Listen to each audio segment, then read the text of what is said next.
Welcome back, Raiders, to another day where we're just merely on the main. Continuing our low week, but we made some progress. So, we finally got past that mission.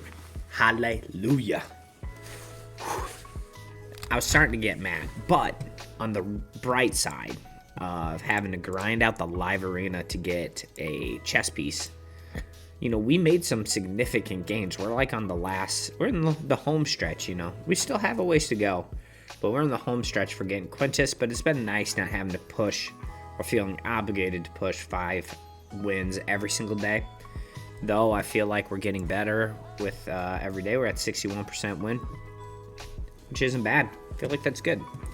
Especially we do come across some pretty brutal teams. We're starting to be able to pick and counter pick and all the different ways to navigate through the live arena. So now we are on a different set of missions. We have a whole bunch here to do, but specifically we're on Earn 80 Immortal Souls Essence from the Iron Twins Fortress. That's just a time thing. It's not going to be hard. I don't think we can run into as bad of luck. Our first day we got 4, and then yesterday when we ran it we got 10. So cooking yesterday. We'll go fast if we get 10 every day, but I know I can't count on that. And then, it's just a series of missions here or there that we got to kind of pick away at. It really does stink because the defeat Amius one was a lot easier on the previous rotation. I was peeking at it. I think I have beat Amius on this rotation, but it's not a particularly fun or great fight if I recall. Yeah, so this must have been the team that we beat it with last time because we have a decrease attack, block debuffs, heal reduction. This must be the team, so hopefully we can make it work. I'm not sure. That doesn't look like the best of teams that I could put together. I might have to rework some champions. So given that I've had a little bit of downtime in between the previous fusion, this fusion, and the fact that I'm skipping this, kind of caused me to think, where should I'd be spending my time, energy, thought, all that different thing. So what I'm going to provide to you is a small list here of things that you can be doing in between fusions, or if you decide to skip one. The first thing that I like to do is just go ahead and let the events and tournaments tab just kind of dictate still where I go. That doesn't mean I have to do every event. I get to pick and choose the ones that I like the most. Like, for example, it looks like we have a Primal here and some Immortal Essence. I may be interested depending on the number levels and as well as other events that are going on. So Dungeon Divers makes me think, hey, I might want to go into a dungeon and maybe grind some gear up. It's been a while since I've done that. And so then I have to come over to the tournaments tab and see if I can double dip with that. Looks like there's a Fire Night tournament going on now, but it's not going to double dip with that event, the Dungeon Divers event, but champion training is, and again, we have some good resources. So tomorrow, for example, it's going to be a day where I probably will work through some champion training on this account just for the resources plus champion training, getting gear, things like that. That are things every account needs. So my first tip is let the tournaments and events dictate where you can go to get some extra rewards. Now, there's definitely going to be some times where there's just nothing in the tournament and events tab that you're really interested in, or maybe the requirements for a Dungeon Divers event is way too high. You're going to have to overextend yourself. That's a prime time for you to come in and do the Minotaur's Labyrinth. Honestly, there's not a very good time to farm the Minotaur's Labyrinth. Essentially, CVC is probably the best time, but even then, it could be better. You're not getting a lot of CVC points.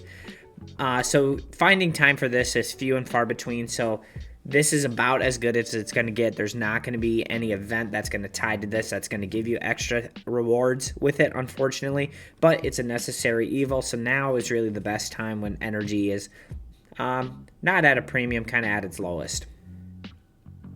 The other thing I'd really like to do is get into the Sand Devil's Necropolis and Phantom Shogun's Grove.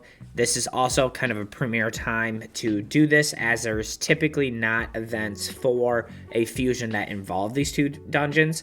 Now, they have started coming out with events or tournaments for both of these. Sand Devil they've had for a while, but Phantom Shogun's Grove they haven't.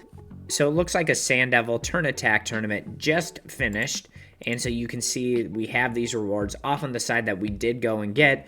And so if you're able to kind of 2-for-1, follow some tournaments and events, but also get some of the oils and extracts that you need from Sand Devil and Phantom Shogun's Grove, even better. This is probably going to be everybody's least favorite one, but this is probably one of the better times that you can be doing a gear cleanse. Make sure you try to coincide that with a artifact enhancement event. There's not one now, so I'm not going to be doing that. But as you go in here, you can just start clearing out gear. Maybe it's gear that you've already leveled up. Like, why is this piece? There's no speed on it. There's no need for me to have that. Go through and just start selling different pieces of gear and getting that total low. The next is going to just be optimizing your dungeon teams, your Doom Tower teams, clan boss teams, anything like that. Going through and finding a team that you want to improve upon. So, maybe I want to improve my Fire Knight's castle because I have don't want to say a hard time clearing the waves. It just takes longer for me to clear the waves. So maybe I'm going to put some time into this, check their stats, maybe improve their builds, or maybe try a completely different champion in the composition altogether. But either way, now is a really good time to be doing that. And if you want to double dip, you're going to want to do that during some sort of champion training or artifact enhancement event. Depending on the level of your account, you're also going to be interested in the potion keeps. The potion keeps are just a necessary evil for some accounts. If you look at my particular level account, I just don't really have a need for that in this particular account because I'm just stocked up on these from Clan Boss and the Clan Shop. I buy the Clan Shop ones every week, even though it doesn't really look like I need to. But either way, this is just a good time to go ahead and do that while you have the downtime, especially if you're a little bit earlier game or free to play and still progressing.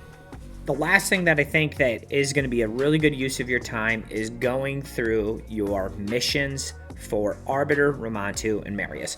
In fact, this is probably the number one thing that I would advise you to do because besides tournaments and events, this is really going to drive what you want to be doing next to make sure that you're getting here. So notice that I'm on a mission here. This is a bit time locked, but as we go through here, you can look ahead and start trying to find like, hey, I need to equip a champion with Zeal artifacts. I got to make sure I have Zeal artifacts.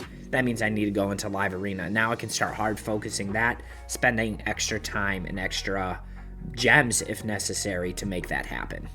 You may be wondering to yourself, why did I not include things like faction wars in this? I'm not including faction wars in this because I'm assuming that you should be doing the faction war crypt clearing every single day, especially as it ties directly to some of your advanced missions.